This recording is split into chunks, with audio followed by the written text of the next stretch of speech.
தவிர இது எல்லா வேலையும் பண்ணுவான். பாருங்க, சாக்கடையில ஒரு மீனை பிடிக்கிறதுலயே குறியா இருக்கான். இவனுக்காக பஸ் வெயிட் பண்ணிட்டு இருக்கு. டிரைவர் வந்து இவனை தூக்கிட்டு போற ரேஞ்சுக்கு கண்டுக்காமையே இருக்கான். ஒரு வழியா வீட்டுக்கு கொண்டு வந்து இறக்கி வரானுங்க. இறங்குனதும் வீட்டுக்கு வர்றான். அம்மாவை பாக்குறான். அவன் பிடிச்சிட்டு வந்த அந்த மீன் குட்டிகளை கொண்டு போய் ஃப்ரிட்ஜுக்கு மேல இருக்கிற ஒரு தொட்டியில வரான். அப்புறம் இவன் சாப்பிடறதுக்காக நிறைய சாண்ட்விச் ஐட்டங்கள்லாம் இருக்கு, அதை எடுக்கிறாங்க. அம்மா திட்டுறாங்க, ஒழுங்கா கை கழுவி. இவனுக்கு இந்த டிராயிங்ஸ், பசில்ஸ் இதெல்லாம் செட் பண்றதுக்கு ரொம்பவே பிடிக்கும். அதெல்லாம் அழகா பண்ணிக்கிட்டு இருக்கான். அப்புறம் இவனுக்கு டெஸ்ட் ரிசல்ட் வந்திருக்காங்க. எல்லா சப்ஜெக்ட்லயுமே ஃபர்ஸ்ட் மார்க் எடுத்திருக்கானா. ஏதோ ஒரு சப்ஜெக்ட்ல மட்டும் 2 மார்க் குறைஞ்சு போச்சுன்னு வருத்தப்பட்டு இருக்கான். பயங்கர படிப்பாளி அண்ணங்கார. தம்பிகாரங்கிட்ட டேய் உன்னோட டெஸ்ட் ரிசல்ட் எல்லாம் எங்கடா, எக்ஸாம் பேப்பர்ஸ் எல்லாம் எங்கடா அப்படின்னு கேட்டா அங்க இருந்து ஓடி போறாங்க. கீழே போனது 2 நாய்க்குட்டி கூட விளையாண்டுட்டு இருப்பான். பக்கத்துல பசங்க கிரிக்கெட் விளையாண்டுட்டு இருப்பாங்க. பால் அந்த பக்கம் விழும். அந்த பாலை எடுத்து தூக்கி போடுறா அப்படின்னா இவன் எடுத்து தூக்கி போடுவாங்க. ஆக்சுவலா தூக்கி போட்டா அந்த காம்பவுண்டை தாண்டி வெளியே போய் விழுந்துரும். உடனே அங்க விளையாண்டுட்டு இருந்த ஒரு பெரிய பையன், ஒழுங்கா அந்த பாலை எடுத்து கொடுக்குறியா இல்லையா, முட்டா பயலையா அப்படின்னு திட்டிட, பைத்தியம்னு திட்டிட இவனுக்கு கோவம் வருங்க. இவன் பார்வையை முறைக்கிற மாதிரி தான் இருக்கும். என்னடா முறைக்கிறான்னு கேட்டு வர 2 பேர் அப்புறம் மாத்தி சண்டை போட்டுப்பாங்க.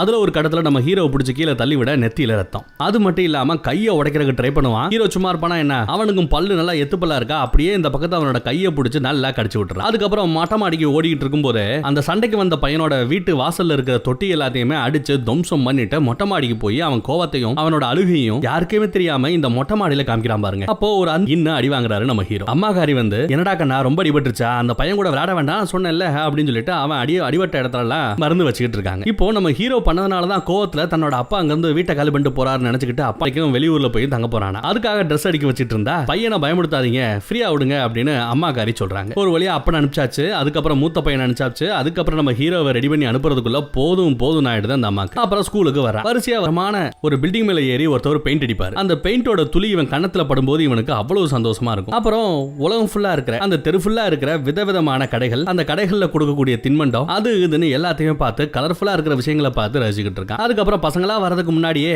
அந்த ஸ்கூல் பஸ்ல ஏறி உட்காந்துட்டு வீட்டுக்கு போய் சேர்ந்துடுறாங்க. வீட்டுக்கு போனதும் அவன் பார்த்த அந்த ரோட்ல பார்த்த விஷயங்கள் எல்லாத்தையுமே எடுத்து அப்படியே டிராயிங்கா வரைஞ்சிட்டு இருக்கான். அப்புறம் நம்ம அம்மாக்காரி ஹோம்வொர்க் எல்லாம் சொல்லி கொடுக்குறாங்க. என்ன சொல்லி கொடுத்தாலுமே நம்ம பயலுக்கு ஏற மாட்டேங்குதுங்க. THE டிக்கு பதிலா டின்னு போடுறான். தலைகீழா லெட்டர்ஸ் எழுதுறான். மிரரிங்கா எழுதுறான். கண்ணாடியில பார்க்கும்போது வலது பக்கம் இடது பக்கமா தெரியும் பாத்தீங்களா, அந்த மாதிரி மிரரா லெட்டர்ஸ் எழுதுறான். அம்மா எவ்வளவு திட்டி பாக்குறாங்க, இவனுக்கு ஏற மாட்டேங்குதுங்க. அதுக்கப்புறம் நைட்டு தன்னோட அண்ணனை உசி போட்டுட்டு, டே இந்த மாதிரி நேத்து நான் கிளாஸை கட்டடிச்சிட்டேன், எனக்கு உடம்பு சரியில்லைன்னு சும்மா அம்மா எழுதி கொடுக்குமா, எழுதி கொடுக்குறியா அப்படின்னா அது எதுன்னு பேசி கரெக்ட் பண்ணி அண்ணன் கிட்ட இருந்து ஒரு லெட்டர் எழுதி வாங்கிட்டான். அதனால டீச்சரும் சரி நேத்து உடம்பு சரியில்லை போல உட்கார தம்பின்னு உட்கார வச்சிடறாங்க. அடுத்த நாள் பார்த்தா மேக்ஸ் டெஸ்ட்டுங்க. கணக்கு டெஸ்ட்ல முதல் எதுவுமே எழுதலைங்க. மொத்தத்துக்கே ஒரே ஒரு கேள்விக்கு தான் பதில் எழுதிருக்கான். அதுவும் 3ன்னு தப்பா எழுதிருக்கான் 27க்கு பதிலா. அதுக்கப்புறம் வேலைக்கு போயிட்டு வந்து அப்பா கிட்ட, அப்பா வந்துட்டீங்களா, என்ன வாங்கிட்டு வந்தீங்க அப்படின்னு கேட்க ஸ்ட்ராபெரி வாங்கிட்டு வந்திருக்காங்களா. இங்க தான் நம்ம பையன் ஒரு தப்பு பண்ணிட்டாங்க. நம்மால ஸ்கூல்ல கரெக்டிச்சிருப்பான்ல அந்த ஆப்ஷன் லெட்டர், அது சம்பந்தப்பட்ட டீடைல் வீட்டுக்கு அவங்க லெட்டர் அனுப்பிச்சிருக்காங்க. இது என்னடா அது, நாங்க தான் ஆப்ஷன் நோட்டை எழுதி கொடுக்கலையடா, எங்க லெட்டர் எழுதி எங்களை மாதிரியே எழுதி யாரா கழுத்து போட்டு கொடுத்தது, என்னடா இவ்வளவு சீட்டிங் பண்ண ஆரம்பிச்சிட்ட, நீங்க எல்லாம் எனக்கு பையனே இல்லடா அப்படி இப்படின்னு சொல்லி அப்பாக்காரர் திட்ட ஆரம்பிக்கிறார். ஸ்கூல்ல போய் விசாரிச்சா ஏகப்பட்ட கம்ப்ளைண்ட். ஒரு டீச்சர் கூட இவனை பத்தி நல்ல விதமா பேசலங்க. ஆனா நம்ம ஹீரோக்கு கனவுல கூட அம்மா கூட போகும்போது ட்ரெயின்ல அம்மா ஏறிட இவன் அந்த ட்ரெயின்ல ஏற முடியாம கஷ்டப்படுற மாதிரி கனவு காண்றான், அழுகுறான், போமாட்டமான்னு கட்டி பிடிக்கிறான் அம்மாவை. ஆனாலும் வேற வழி இல்ல, போய்தான் ஆனும். அன்னைக்கு அந்த சண்டை போட்டுக்கிட்டு இருப்பான்ல ஒரு பையன், கையை கடிச்சு விட்டான்ல, அவனும் வந்து என்னப்பா ஹாஸ்டல்ல போய் தங்கி படிக்க போறியா, நீ எல்லாம் என்னத்த உருப்பட போற அப்படின்னு திட்ட, தீபாவளி அன்னைக்கு வேட்டெல்லாம் அவன் மேல தூக்கி போட்டு வெடிச்சு அவனையே நாஸ்தி பண்ணுவாரு நம்ம ஹீரோ. அதுக்கப்புறம் ஸ்கூல்ல கொண்டு வந்து பையனை இறக்கி விட்டுட்டு அம்மா அழுதுகிட்டே போயிடுறாங்க. இவன் வாழ்க்கையே தொலைச்ச மாதிரி உள்ள உட்காந்துருக்கான். தன்னை யாருமே புரிஞ்சுக்கலன்னு வருத்தப்படுறான். தனித்தனியா இருக்கான், அழுதுகிட்டே தான் இருப்பான், யாரு கூட சேர மாட்டான், தனியா சாப்பிட மாட்டான், சரியா தூங்க மாட்டான், யாருமே இல்லாத டைம்ல பாத்ரூம்ல உட்காந்து அழுதுகிட்டு இருப்பான். அப்பதான் இவங்க அம்மா ஒன்னு நோட் பண்றாங்க. நம்ம ஹீரோ ஒரு நோட் புக்ல படம் வரைஞ்சிருப்பாங்க. அந்த படத்துல அப்படியே ஃபாஸ்டா அடிச்சீங்கன்னா குடும்பத்துல இருந்து இவன் மட்டும் தனியா போற மாதிரி அவனோட மனசுல இருக்கிற அந்த வலியை அப்படியே படமா வெளியே கொண்டு வந்திருப்பான். அதை பார்த்து அந்த அம்மாக்காரிக்கு ரொம்பவே வருத்தம். இவனுக்கு சரியா வேண்டாம் இந்த வாழ்க்கையே வேண்டாம், பேசாம கீழே குதிச்சு தற்கொலை பண்ணிக்கலாமாங்கிற மாதிரி ஒரு இடத்துல மேல ஏறி கீழே குதிக்கிற மாதிரி நின்றுட்டு இருப்பாங்க. நல்ல வேலை அந்த ஃப்ரெண்டுக்காரர் இருப்பார் இல்லையா, கால் கொஞ்சம் ஊனமா இருப்பாப்ல இல்ல, அவர் வந்து தான் நம்ம ஹீரோவை காப்பாத்துறாரு. அவனுக்காக இவன் கீழே இறங்கிறான். என்னடா பண்ற, குதிக்க போனியா, அப்படி எல்லாம் செஞ்சிடாரா அப்படின்னு கூப்பிடுறான் கிளாஸுக்கு. புதுசா ஒரு டீச்சர் வரப்போறாரு, டெம்பரரி டீச்சர் தான், அவராவது நம்மள புரிஞ்சுக்கிற மாதிரி ஒரு நல்ல டீச்சரா இருந்தா சந்தோஷமா இருக்கும்ல, வா போய் பார்க்கலாம் அப்படின்னு கூட்டிட்டு வராங்க. இங்க கிளாஸுக்கு வந்து பார்த்தா டீச்சரை காணோம். எங்கடா டீச்சர் அப்படின்னா டீச்சருக்கு பதிலா ஒரு கோமாளி வந்து இறங்குறாங்க. எஸ், நம்ம அமீர் கான் தான் கோமாளியா வராரு. பசங்க எல்லாத்தையும் மிரட்டுறாரு, டான்ஸ் ஆடுறாரு, ஆடுறாரு, பாடுறாரு, அட்டகாசப்படுத்துறாரு. பக்கத்து கிளாஸ்ல இருக்க எல்லா பேருக்குமே இவங்க போடுற ஆட்டம் பாட்டம் எல்லாமே கேக்குதுங்க. பசங்க எல்லாத்தையும் முதல் நாள்ல சந்தோஷமா வச்சுக்கணும் அப்படிங்கறத அவரோட நோக்கம். எல்லா பேரையும் நல்ல சந்தோஷமா வச்சுக்கிறாரு. அதுக்கப்புறம் சரி இன்னைக்கு எல்லாரும் டிரா பண்ணுங்களேன், உங்களுக்கு பிடிச்சத வரீங்க அப்படின்னா ஒரு பையன் எந்திரிச்சு, சார் டேபிள் ஏதாவது வைங்க சார், அப்பதான் சார் அதை பார்த்து என்னால வர முடியும் அப்படின்னு. டேபிள் இருக்கிறத பார்த்து வரையதெல்லாம் வேண்டாம் தம்பி, உன் மூளையில எவ்வளவோ விஷயங்கள் பதிஞ்சிருக்கும், அதுல உனக்கு பிடிச்சத வர அப்படின்னு சொல்லிட்டு பசங்க எல்லாத்தையும் அவங்களோட கற்பனை தூண்டுற மாதிரி வரைய சொல்றாருங்க. ஒவ்வொருத்தரும் ஒவ்வொரு விதமா வரைஞ்சிட்டு இருக்கான். பட் நம்ம ஹீரோ மட்டும் வரையாம பிளெயின் பேப்பரா வச்சுக்கிட்டு இருப்பாரு, சோகமா இருப்பாரு. சரி தம்பி, உனக்கு தோணும் போது வர அப்படின்னு சொல்லிட்டு நம்ம அமீர் கான் அங்கிருந்து போயிடுவாப்ல, டீச்சரும் அங்கிருந்து போயிடுவாப்ல. அதுக்கப்புறம் வந்து பார்த்தா அப்பையும் வரைஞ்சிருக்க மாட்டான். ஹாஸ்டலுக்கு வந்துட்டு உம்முன்னு இருப்பான், எங்கேயோ சோகமா இயற்கையவே பார்த்துக்கிட்டு இருப்பான். ஹாஸ்டல் வார்டனே, டே உங்க அம்மா ஃபோன் பண்ணிருந்தாங்கடா, போய் உட்கார, மறுபடியும் கால் வருண்டான்னு சொல்ல இவன் போய் உட்காந்தா கால் வருதுங்க. போனை எடுத்து ஏதாவது பேசுவான்னு பார்த்தா கோவத்துல போன் அப்படியே வச்சுட்டு போயிட்டான். தெரியலங்க, உங்க புள்ளையாண்ட அவங்க கூட பேச மாட்டேங்கிறாரு, அப்புறம் கூப்பிடுங்க அப்படின்னு சொல்லிட்டு அங்க இருந்த வாட்ச்மேன் கூட போனை கட் பண்ணிடுறான். அதுக்கப்புறம் இந்த டீச்சர்ஸ் எல்லா கிளாஸ் நோட்டையும் எடுத்து பார்க்கறான், நம்ம ஹீரோட நோட்ஸ். அதுல எல்லாம் எடுத்து பார்த்தா ஏகப்பட்ட கிறுக்கல், எல்லாமே தப்பு தப்பா எழுதிருப்பான். ஆனா அதுல இருக்க தவறுகளுக்கு மத்தியில ஏதோ ஒரு யூனிட்டி இருக்குங்க, ஒரு ஒத்துமை இருக்கும். மிரர்ல எழுதுற மாதிரி எழுதுவாங்க, கண்ணாடியில வச்சு பார்த்தாதான் அவன் என்ன எழுதிருக்கானே புரியும். அனிமல் போய் அவங்க அப்பா அம்மா கிட்ட அந்த பையனுக்கு இருக்கிற பிரச்சனையை எடுத்து சொல்ல பார்க்கறான். அதுக்கு முன்னாடி இந்த பையனுக்கு எழுத படிக்கிறத தவிர வேற ஏதாவது இன்ட்ரெஸ்ட் இருக்கா அப்படின்னு கேட்க, ஆமா சார் நல்லா படம் வரைவானே அப்படின்னு சொல்ல, நல்லா படம் வரைவானா, ஒரு படம் கூட வரையிலேயே, அப்படியே உட்காந்துக்கிட்டு இருந்தா மண்ணு மாதிரி அப்படின்னு நம்ம ஹீரோ சொல்றாரு. என்ன சார் சொல்றீங்க, அவன் நல்லா படம் வரைவானேன்னு சொல்லிட்டு அவங்க அம்மா அந்த படத்தை எல்லாத்தையும் காமிக்கிறாங்க. சொல்லக்கூடாதுங்க, சும்மா அருமையா வரைஞ்சிருக்காப்ல அந்த சின்ன பையன். அதெல்லாம் பார்த்து நம்ம ஹீரோக்கு லைட்டா கண்ணே கலங்குது. இவ்வளவு திறமை இருக்கிற ஒரு பையன் ஏன் இப்ப அந்த டிராயிங்க தொட மாட்டேங்கிறான் அப்படின்னு யோசிக்கிறார். அந்த டிராயிங்ஸ் எல்லாம் பாக்குறாரு. அதையும் தாண்டி தான் குடும்பத்துல இருந்து இவன் மட்டும் பிரிஞ்சு போற மாதிரி நினைப்பான்ல, அதையே படமா வரைஞ்சு வச்சிருப்பான்ல, அதையும் பாக்குறாரு. பார்த்துட்டு உங்க பையனுக்கு இவ்வளவு பிரச்சனைகள் இருக்கு, இதுக்கெல்லாம் காரணம் என்ன, நீங்க கண்டுபிடிச்சீங்களா, டயக்னோசிஸ் பண்ணீங்களா அப்படின்னு கேட்க, இதுல என்ன இருக்கு, படிக்கிறதுக்கு சோம்பேறித்தனம், ஒழுங்கா படினா படிக்கிறது இல்ல, ஏதாவது ஒரு எக்ஸ்கியூஸ் சொல்றது, எதிர்த்து பேசுறது, அதுக்காக தான் அவனை ஹாஸ்டல்ல சேர்த்து விட்டேன் அப்படின்னு அப்பங்காரன் திட்டுறான். ஒழுக்கமே இல்ல, எதை சொன்னாலும் கீழ் படிஞ்சே நடந்துக்க மாட்டான் அப்படின்னு அப்பா திட்டுறாரு. இல்ல சார், நீங்க தப்பா புரிஞ்சுக்கிறீங்க, அவங்க கிட்ட இருக்கிற பிரச்சனை என்னைய தான் கேட்டேன், ஆனா நீங்க அவங்க கிட்ட இருக்கிற சிம்டம்ஸ், அறிகுறிகள் என்னன்னு சொல்றீங்க. நீங்க என்ன சொல்றீங்கன்னா என் பையனுக்கு காய்ச்சல் அடிக்குதுங்கறீங்க. நானும் ஒத்துக்கிறேன், காய்ச்சல் அடிக்குது, பட் எதனால, வைரல் ஃபீவரா, டைபாய்டு ஃபீவரா, அது என்னன்னு இன்னும் உள்ள போய் பார்த்து ஆராய்ச்சி பண்ணாதான் தெரியும், அதை நீங்க கண்டுபிடிச்சிக்கலாம் அப்படின்னு கேட்க இவரும் முழிக்கிறாரு. நீ தான் டீச்சர் ஆச்சே, நீயே சொல்லு பாப்போம் அப்படின்னு கேட்க, அப்புறம் தாங்க நம்ம ஹீரோ சொல்ல ஆரம்பிக்கிறார். உங்க பையன் கிட்ட இருக்கிற எல்லா பிரச்சனையிலுமே ஒரு ஒத்துமை இருக்கு. இங்க பாருங்க, எஸ் ஆர், அது ரெண்டுமே இன்வெர்ட்டடா எழுதியிருப்பாரு. டாப் பாட்டமா இருக்கும், பாட்டம் டாப்பமா இருக்கும், அப்புறம் லெஃப்ட் ரைட்டா இருக்கும், ரைட் லெஃப்டா இருக்கும். அனிமல் அப்படிங்கிற வார்த்தையவே நிறைய இடத்துல வேற வேற ஸ்பெல்லிங்ல எழுதியிருப்பார். டாப் அப்படிங்கிறது பிஓடி பாட் அப்படின்னு மாத்தி எழுதியிருப்பாரு. பொதுவா பசங்களுக்கு ஏபிபிஎல்இ ஆப்பிள் அப்படின்னு சொல்லி கொடுத்தீங்கன்னா அவங்க மனசுல உடனே வரது ஆப்பிள கற்பனை பண்ணிப்பாங்க. அப்பதான் ஆப்பிள் அப்படிங்கிறது அந்த சிவப்பு கலர்ல இருக்கிற சாப்பிடக்கூடிய அந்த பழம் அப்படின்னு பசங்களால புரிஞ்சுக்க முடியும், மைண்ட்லயே அதை ஏத்த முடியும். ஆனா உங்க பையனால ஏபிபிஎல்இ அப்படிங்கறத ரீட் பண்ணவும் முடியாது, ரைட் பண்ணவும் முடியாது, எழுதவும் முடியாது, வாசிக்கவும் முடியாது, உணரவும் முடியாது. அது என்னன்னே தெரியாம எப்படி அவனால மக்கப் பண்ண முடியும், புரிஞ்சுக்காம அவனால எப்படி படிக்க முடியும்? இதுதான் அவங்கிட்ட இருக்க பிரச்சனை. எழுத படிக்க தெரியறதுக்கு முன்னாடி படிக்காம கிடக்கிறதுக்கு ஏதாவது ஒரு சாக்கு சொல்லுவாங்க அப்படின்னு சொன்னதுமே நம்ம அமீர் கானுக்கு கோவம் வருது. என்ன பண்றாருன்னா, அங்க பக்கத்துல ஒரு சைனீஸ் போர்டு கேம் ஒன்னு இருக்கும், அதை எடுத்து அதுல முழுக்க முழுக்க சைனீஸ்ல எழுதிருக்கும். எங்க இத படிங்க அப்படின்னு நம்ம ஹீரோ நீட்ராப்ல. அப்பங்காரன் பாக்குறான், ஒன்னும் புரியல. என்னது ஃபுல்லா சைனீஸ்ல இருக்கு, எனக்கு எப்படி தெரியும் அப்படின்னு கேட்க, கமான் கமான் கான்சென்ட்ரேட் பண்ணி படிச்சீங்கன்னா உங்களால படிக்க முடியும், எங்க படிங்க அப்படிங்கிறாரு நம்ம ஆளு. என்ன முட்டாத்தனமா இருக்கு, இதை எப்படி என்னால ரீட் பண்ண முடியும், என்னால வாசிக்க முடியாது அப்படிங்கிற தகப்ப. பாருங்க பாருங்க, ஏத்து பேசுறீங்க, உங்க ஆட்டிட்டு கூட கொஞ்சம் ஒரு மாதிரியா மாறி போயிட்டு இருக்கு, இப்ப பாருங்க ரொம்ப தப்பு தப்பா பேச ஆரம்பிக்கிறீங்க அப்படின்னு கொஞ்சம் கொஞ்சமா நம்ம அமீர் கான் எடுத்து சொல்லதான் இந்த தகப்பனுக்கு லைட்டா மரமண்டல ஏறுது. இதே மாதிரி தானே இவனோட பையனுக்கும் இருக்கும். புரியாத எழுத்துக்கள், புரியாத வார்த்தைகளை வச்சு படினா அவனுக்கும் அந்த ஆங்கில வார்த்தைகள் சைனீஸ் வார்த்தைகள் மாதிரி தானே தெரியும். நீங்க பட்ட இந்த கஷ்டத்தை தான் அவனும் படுவான். இதை ஏன் நீங்க புரிஞ்சுக்க மாட்டேங்கிறீங்க? அது மட்டும் இல்லாம மல்டிபிள் இன்ஸ்ட்ரக்ஷனை ஒரே நேரத்துல கொடுத்தா கூட அவங்க லைட்டா திணறுவாங்க. 65வது பக்கத்துல 9வது சாப்டர்ல 4வது பேராகிராஃப்ல 2வது லைன் எடுத்து படி அப்படின்னு சொன்னா அவ்வளவுதான், கம்ப்ளீட்டா பிளாங்க் ஆயிடுவாங்க. உங்க பையன் ஏதாவது கேம் விளையாடுவானா அப்படின்னு அந்த மூத்த பையன் விசாரிச்சா, பாலை தூக்கி போட்டா கூட அவனால சரியா பிடிக்க முடியாது அப்படின்னு அந்த அண்ணங்காரன் சொல்றான். உண்மைதான், ஏன்னா ஒரு பாலை பிடிட்டு இருப்பான், அவனை மட்டும் நிப்பாட்டிட்டு தம்பி உன்கிட்ட நான் தனியா பேசணும்னு சொல்லிட்டு நிக்க வைக்கிறார். அதுக்கப்புறம் இவ்வளவு பேரை நான் சொன்னேனே, இந்த லிஸ்ட்ல ஒருத்தவனோட பேரை சொல்லாம நான் விட்டுட்டேன், அவன் யாருன்னு தெரியுமா, இதே மாதிரி பிரச்சனை அவனுக்கு இருக்கு, அவன் யாருன்னு தெரியுமா அப்படின்னு சொல்ல வருவாரு. இந்த குட்டி பையன் கூட ஒருவேளை தன்னோட பேரை தான் சொல்ல வராரோ அப்படின்னு பார்த்தா அதுக்கு பதிலா இந்த டீச்சரோட பேரை அந்த டீச்சரே சொல்றாருங்க. ஆமா, நம்ம ஹீரோவுக்கும் நம்ம டீச்சர் ஹீரோவுக்கும் சின்ன வயசுலயே இந்த எழுத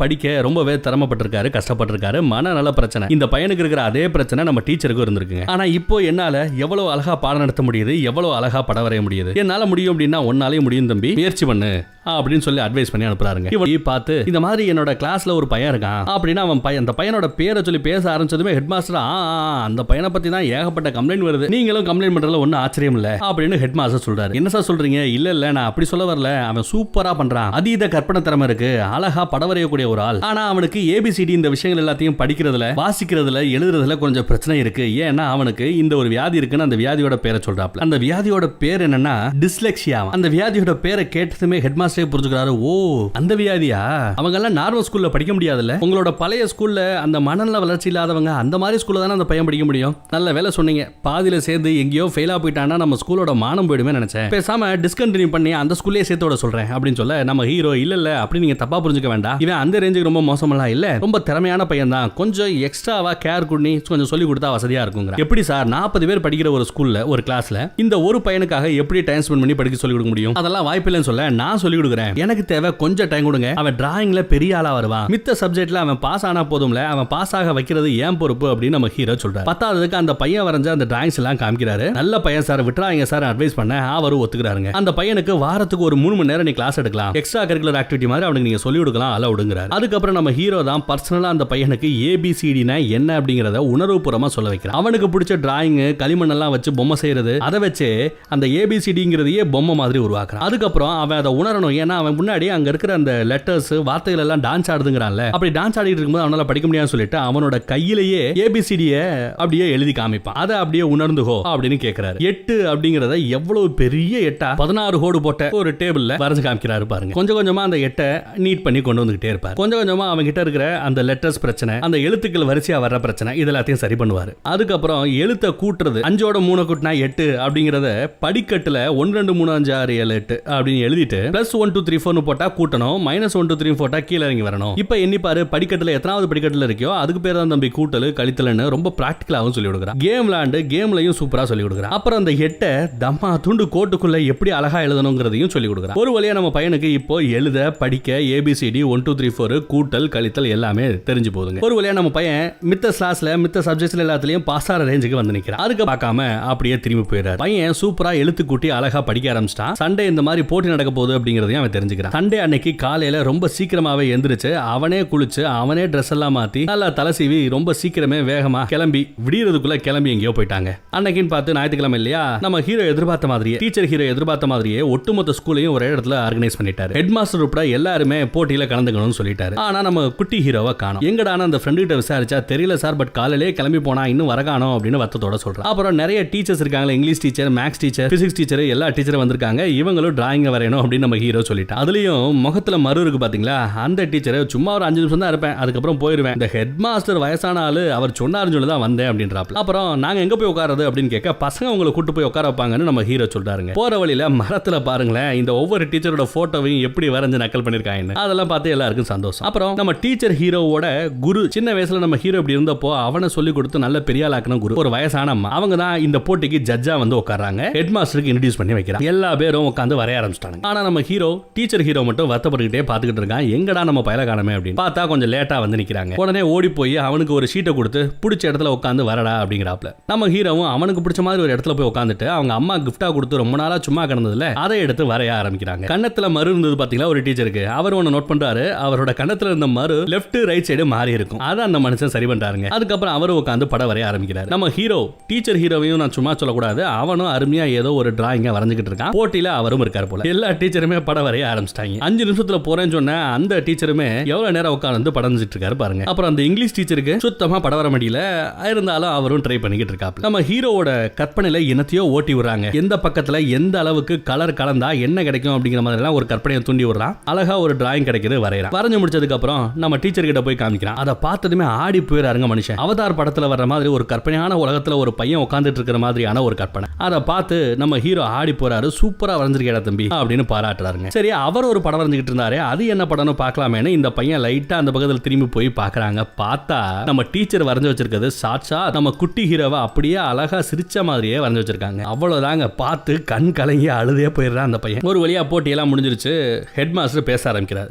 ஒரு ஞாயிற்றுக்கிழமை இவ்வளவு அழகா ஒரு பொழுது போக முடியும்னு நான் நினைச்சு கூட பார்க்க முடியல. சின்ன வயசுக்கு அப்புறம் நான் கிட்டத்தட்ட ஒரு 20 வருஷத்துல இப்பேற்பட்ட ஒரு உணர்வை நான் உணர்ந்ததே கிடையாது. காலையில இருந்து இந்த மதிய வரைக்கும் நான் அழகா ஒரு சின்ன பையன் மாதிரி நான் உணர்ந்தேன். அங்க பாருங்க, டீச்சர்ஸ் கூட 5 நிமிஷத்துல போறேன்னு சொன்ன டீச்சர் கூட அப்படி உட்காந்து எவ்வளவு அழகா படம் வரைஞ்சிருக்காங்க. பத்தாது, இன்னும் நீங்க நிறைய படம் வரைகிற விஷயத்துல கத்துக்க வேண்டி இருக்கு அப்படின்னு ஹெட் மாஸ்டர் சொல்லுவாரு. உடனே அந்த டீச்சரும் நான் மட்டும் இல்ல, இங்க இருக்கிற எல்லா டீச்சருமே டிராயிங்ல ஒஸ்டா இருக்கும், நாங்க எல்லாருமே கத்துப்போம் அப்படின்னு அவர் சொல்றாரு. அதுக்கப்புறம் ஒரு குட் நியூஸ் நம்ம ஹெட் மாஸ்டர் சொல்றாருங்க. இந்த மாதிரி ஒரு டீச்சரை நம்ம டெம்பரரியா வச்சுக்கிட்டு இருந்தா நல்லா இருக்காதுல்ல, அதனால இவர் இனிமே இங்க பெர்மனன்ட் டீச்சர் ஆக்கப்படுறாரு அப்படின்னு சொல்ல எல்லாருக்குமே ரொம்ப சந்தோஷம், கை தட்டுறாங்க. அதுக்கப்புறம் இன்னைக்கு நடந்த இந்த போட்டியில யார் ஜெயிச்சாங்க அப்படின்றத இந்த ஜட்ஜம்மா சொல்லுவாங்க. ஆனா அவங்க 2 போட்டோவை தேர்ந்தெடுத்திருக்காங்க. அதாவது 2 டிராயிங் வின்னர்ஸா தேர்ந்தெடுத்திருக்காங்களா. ஆனா கூடாது, எனக்கு ஒண்ணுதான் வேணும்னு நம்ம ஹெட் மாஸ்டர் சொல்லியிருக்காரு. ஏன்னா யார் ஜெயிக்கிறாங்களோ அவங்களோட அந்த பெயிண்டிங்கை அந்த வருஷத்துக்கான இயர் புக் அப்படின்னு ஒரு புக் ரிலீஸ் பண்ணுவாங்க. அந்த புக்கோட கவர் பேஜ்ல போடுறதா பேசி வச்சிருக்காங்க. ஃப்ரண்ட்ல கவர் பேஜ்ல போடணுமா. 2 பிக்சரையும் போட்டா நல்லா இருக்காது இல்லையா ஃப்ரண்ட்ல. அதனால ஏதாவது ஒரு படத்தை தான் நான் ஃப்ரண்ட்ல போடுவேன். சோ அந்த ஃபர்ஸ்ட் பிரைஸ் யாரு கொடுக்கலாம் அப்படின்னு அந்த ஜட்ஜமாட்ட கேட்டேன். அவங்களும்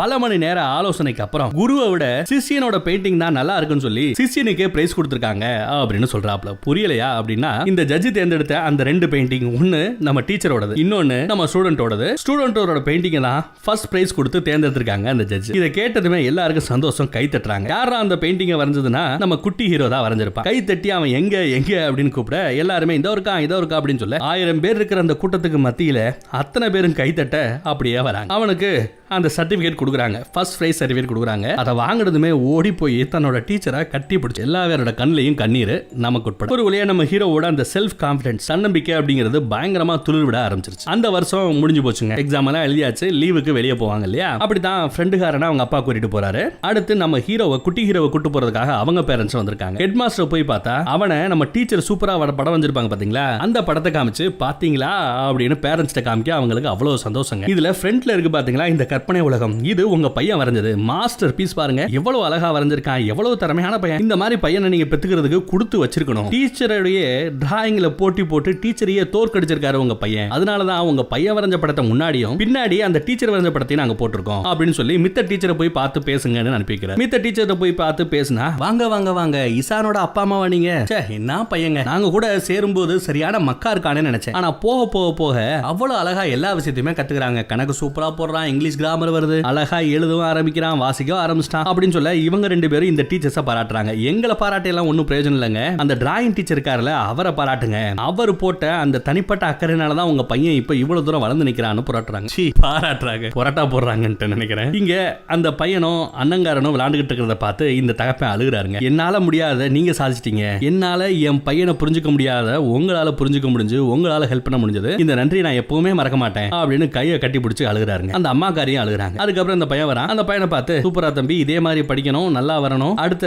லீவ் எல்லாம் முடிஞ்சதுக்கு அப்புறம் அடுத்த வருஷம் நான் பாக்குறேன் சரியா அப்படின்னு சொல்லி கட்டி பிடிச்சு அந்த பையனை அனுப்பி வைக்கிறாங்க. இவனை அழுதுகிட்டே கார்ல ஏறான். கார்ல ஏற போற சமயம் என்ன நினைச்சான்னு தெரியலங்க, அப்படியே திரும்பி இந்த டீச்சரை பாக்குறான். அவரு பாய்னு டாட்டா போடுறாரு. ஆனா இவன் கார்ல ஏறாம குடு குடு குடு குடுன்னு ஓடி போய் அந்த டீச்சர் மேல எப்படி ஜம்ப் பண்றான் பாருங்க. அப்படியே அந்த டீச்சர் அவனை தூக்கி வானத்துல அப்படி தூக்கி வீசுவாரு பாரு, அப்படியே ரெக்க கட்டி பறக்கிற மாதிரி அந்த பையனுக்கு ஃபீலா இருக்கும். இந்த மாதிரி ஒரு உணர்வை அந்த பையனோட மனசுல விதைச்சதுல Amir கானுக்கு Film Tak Ada Saman Par yang berasal dari India ini memiliki versi luar yang berjudul Like Star on Earth, yang dalam bahasa Indonesia artinya seperti bintang-bintang di bumi.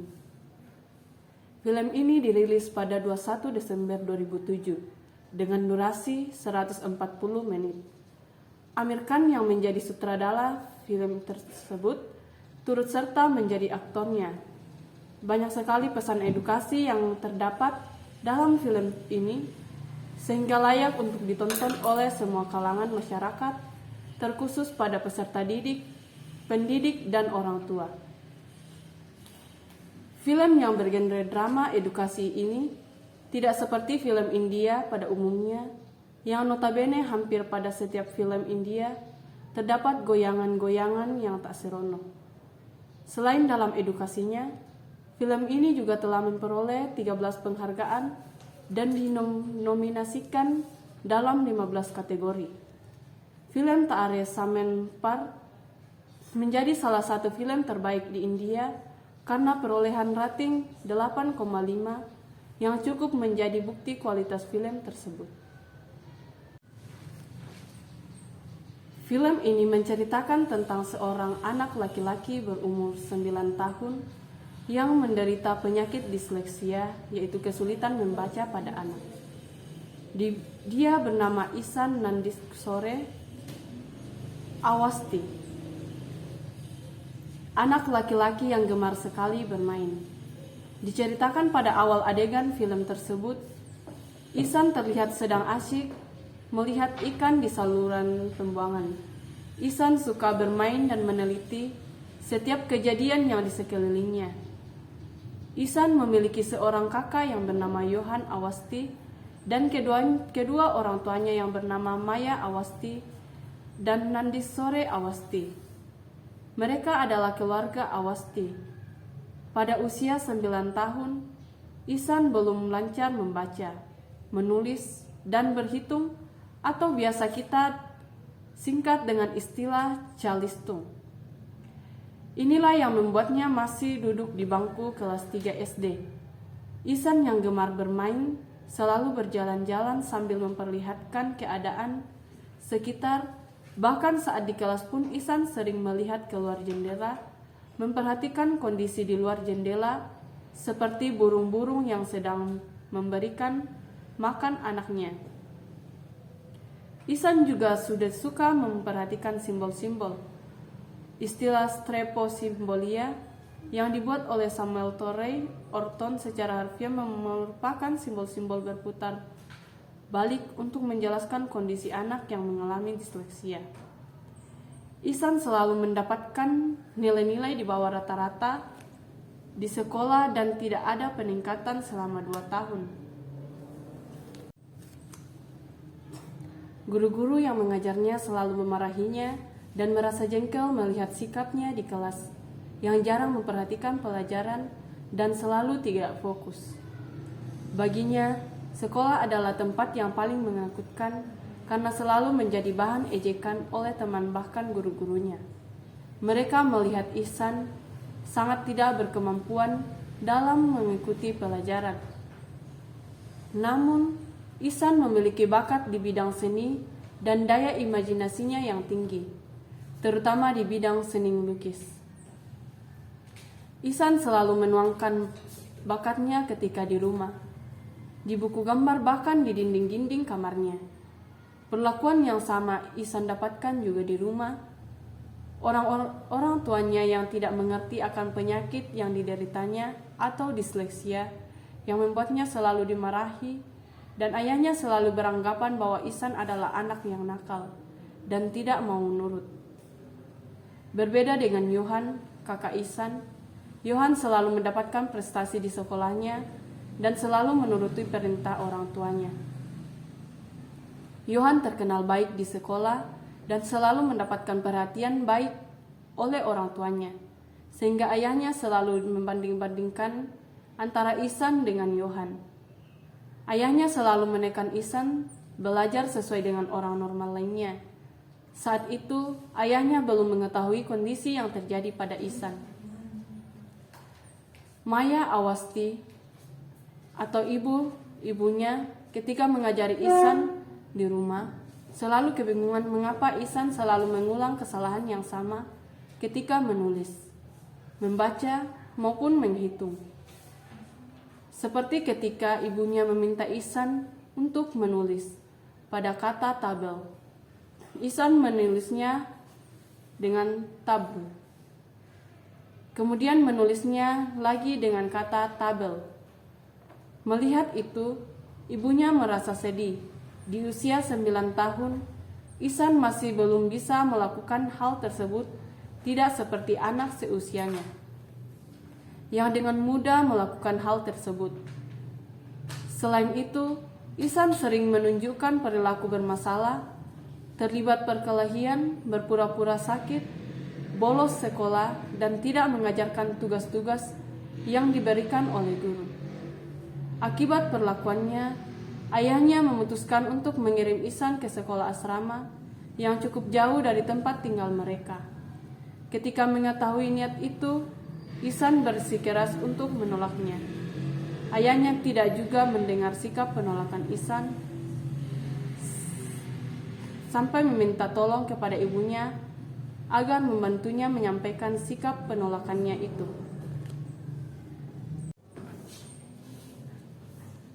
Namun usahanya itu tidak membuahkan hasil. Ihsan tetap diberangkatkan ke asrama dan berpisah dengan keluarganya.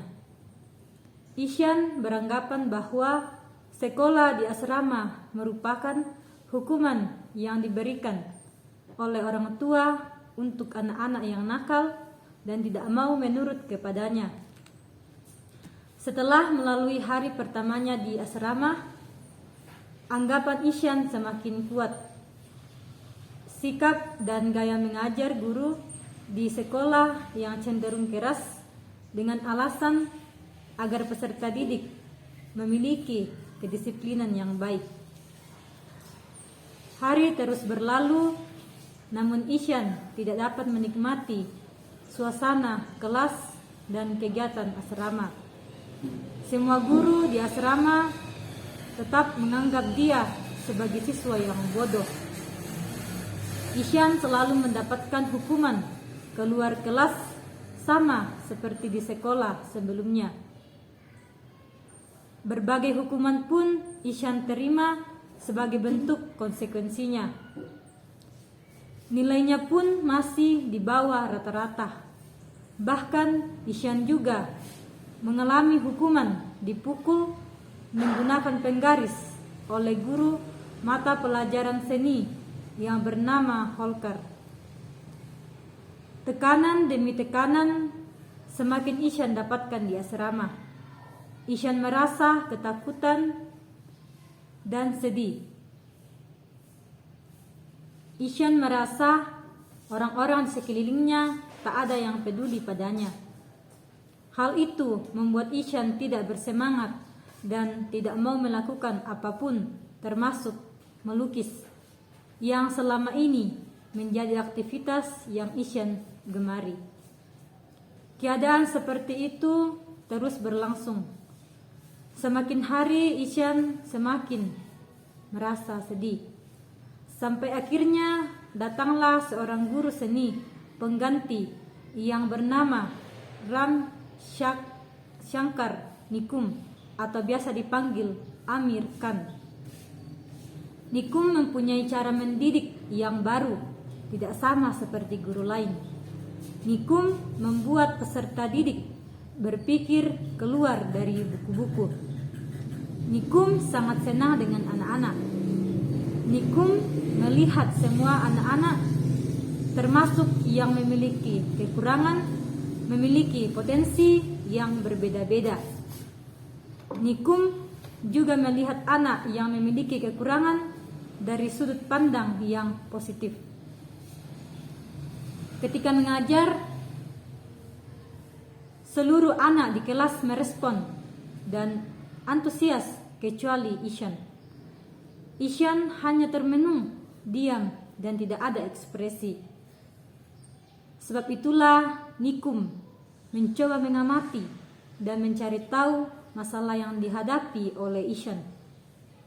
Nikum menyadari kondisi Ishan karena dulunya Nikum mengalami gejala disklesia. Kemudian Nikum mencari tahu keadaan Ishan kepada guru-guru, teman, bahkan orang tuanya. Nikum sibuk memperhatikan setiap lembaran-lembaran kertas dari buku-buku Ishan. Nikum melihat begitu banyak coretan-coretan merah dan huruf-huruf yang ditulis terbalik. Akhirnya Nikum mengetahui bahwa Ishan adalah anak yang mengalami disklesia. Mulanya kedua orang tua Ishan tidak dapat menerima apa yang telah dikatakan oleh Nikum.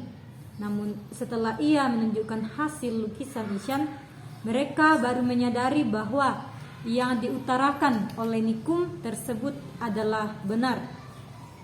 Nikum terkejut melihat semua hasil karya Ishan yang ternyata bakat seninya sangat luar biasa, melebihi imajinasi anak seumurnya.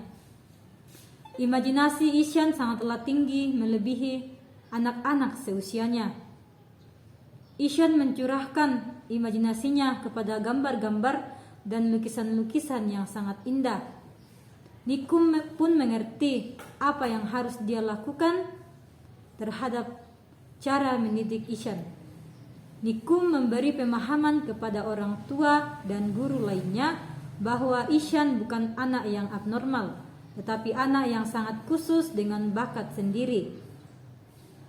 Seiring waktu, kesabaran dan perawatan, Nikum berhasil meningkatkan kepercayaan Ishan. Nikum membantu Ishan untuk mengatasi permasalahan pelajaran dan menemukan kembali kepercayaannya yang hilang. Serta Nikum dapat membuat Ishan mau kembali aktif dalam menuangkan imajinasinya dalam lukisan-lukisan yang selama ini menjadi dunianya.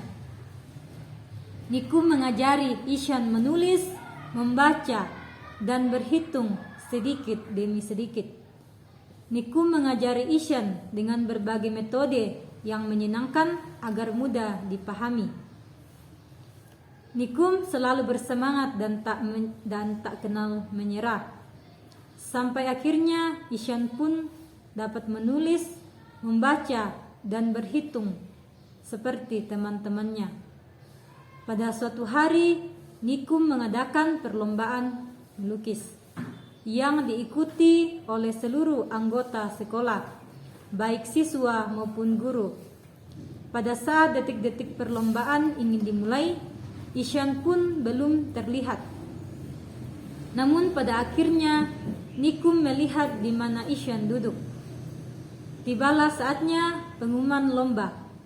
Ishan mendapatkan juara 1, mengalahkan Nikum sendiri yang adalah guru seninya.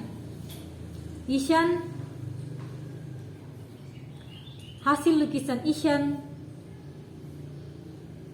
dan karya Nikum dipakai sebagai sampul buku tahunan sekolah. Orang tua, guru-guru, dan orang di sekitar Ishan menyadari bahwa Ishan bukan anak abnormal, tetapi anak yang khusus dengan bakat seni yang luar biasa. Akhirnya Ishan menjadi anak periang dan bisa bergaul dengan teman-teman lainnya. Metode dan pendekatan yang dapat digunakan dalam menangani ABK ini yaitu adalah tanya jawab, dan alat peraga yang tepat untuk mengajar anak disklesia yaitu bisa menggunakan papan huruf untuk mengenalkan huruf pada anak ABK disklesia ini. Selanjutnya, konflik yang terjadi. Dalam film ini, orang tua tidak mengerti bahwa anaknya mengalami disklesia sehingga menganggap anaknya nakal, padahal anaknya itu unik dan mempunyai bakat seni yang luar biasa. Ishan merasa sedih jika ke sekolah karena kesulitan dalam belajar sehingga membuat Ishan sulit bergaul. Solusi yang dapat diambil untuk anak ABK ini yaitu bagi penderita dislesia, anak-anak, jenis intervensi yang dapat meningkatkan kemampuan baca dan tulis adalah intervensi yang fokus pada kemampuan fonologi. Intervensi ini biasanya disebut fonik. Mereka akan diajari berbagai elemen dasar seperti belajar mengenali fonem atau satuan bunyi terkecil dalam kata-kata, membaca suara, membangun kosakata, memahami huruf dan susunan huruf yang membentuk bunyi tersebut, memahami apa yang dibaca. Selain melalui intervensi edukasi, orang tua juga memiliki peran penting dalam meningkatkan kemampuan anak. Langkah sederhana yang dapat dilakukan orang tua yaitu membacakan buku untuk anak-anak. Ketika anak berusia 6 bulan atau bahkan lebih muda adalah waktu yang paling baik untuk membacakan buku. Saat anak sudah berusia lebih besar, cobalah membaca bersama-sama dengan anak. Bekerja sama dengan sekolah anak. Adanya diskusi dan kompromi antara 3 pihak, yakni guru, orang tua, dan kepala sekolah. Bicarakan kondisi anak serta mendiskusikan cara paling tepat untuk membantu anak supaya berhasil dalam pelajaran. Perbanyak waktu membaca di rumah. Pengulangan akan semakin meningkatkan kemampuan anak untuk memahami cerita sehingga mereka menjadi tidak begitu asing lagi dengan tulisan dan cerita. Berikan juga waktu untuk anak membaca sendiri tanpa bantuan. Mereka menjadi tidak begitu asing lagi dengan tulisan dan cerita. Berikan juga waktu untuk anak membaca sendiri tanpa bantuan. Buatlah membaca menjadi suatu kegiatan yang menyenangkan. Kita dapat memilih topik bacaan ringan yang menyenangkan atau suasana membaca di tempat lain, misalnya di taman.